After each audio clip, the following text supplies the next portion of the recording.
পুরোপুরি ঠিক আছে রানিং এখন আর কোনো সমস্যা নেই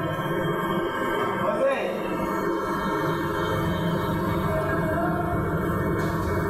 উনি কাজ করতে হচ্ছে তাই আমি বলতে ওজন না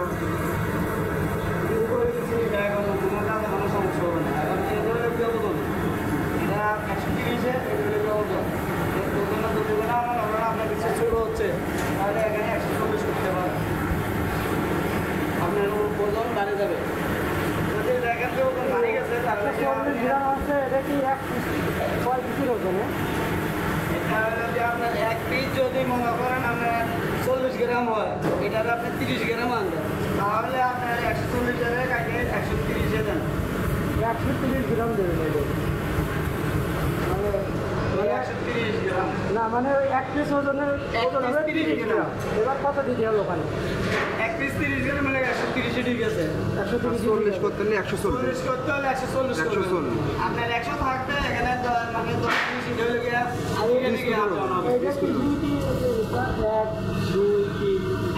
এক নম্বর হলো কি আপনার লাইন ডিস্টেন্স আপনি কয়টা করে মাল কাটতেছেন কত মিনিটে এটা হলো কি 1 নম্বর দ্বিতীয়তে আপনার পাতাটা কতটুকু আসবে এটা হচ্ছে দ্বিতীয় নম্বর তৃতীয় নম্বর হলে আপনার কতটুকু গ্যাপ দেবেন এটা হলে তৃতীয় নম্বর চতুর্থতে আপনার রোলার রো স্পিডটা যে আমরা কতটুকু আপনার মাল কাটবো বড় ছোটো এটা হলে গিয়ে চতুর্থ নম্বর পঞ্চম হলে গিয়ে রোলার এটা হলো গিয়ে যেমন আমার মাথা বাইরে হইতেছে বিস্কুটের মাথা বাইরে হইতেছে এই আমি পঞ্চম মাথা কাটি নিব ষষ্ঠ হলে গিয়ে পুরোটা মেশিনের স্পিড রো এবং বেল সমস্ত মেশিনের স্পিড এর ষষ্ঠতে সপ্তম হলে গিয়ে বেল লেখা আছে ডি বাই ই ডাই বেল স্পিড 26 এরপর হলে গিয়ে রোলার যেটা আমি ডিজাইন করবো একটু ঘুরবে ডিজাইন হবে সোজা না মানে প্যাস হয়ে ঘুরবে এটা হলে গিয়ে রো স্পিডে 200 এই 200-এর সঙ্গে যদি আপনি এই পয়েন্টটা যদি না দেন তাহলে কি আপনার ঘুরবে না এই 200-এর লগে এখানে মনে করেন আমি একটু স্পিডে বেশি ঘুরাবো স্পিডে কম ঘুরাবো এটা হলে গিয়ে তার এটা হলে গিয়ে টোটাল মেশিনে স্পিড ডিভাইড সেট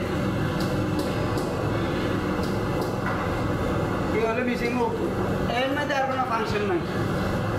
এই ডিভাইসে তো আর কোনো ফাংশন নাই এটা শিখতে পারলে খুবই সহজ না শিখতে পারলে এটা পরিমাণ করবো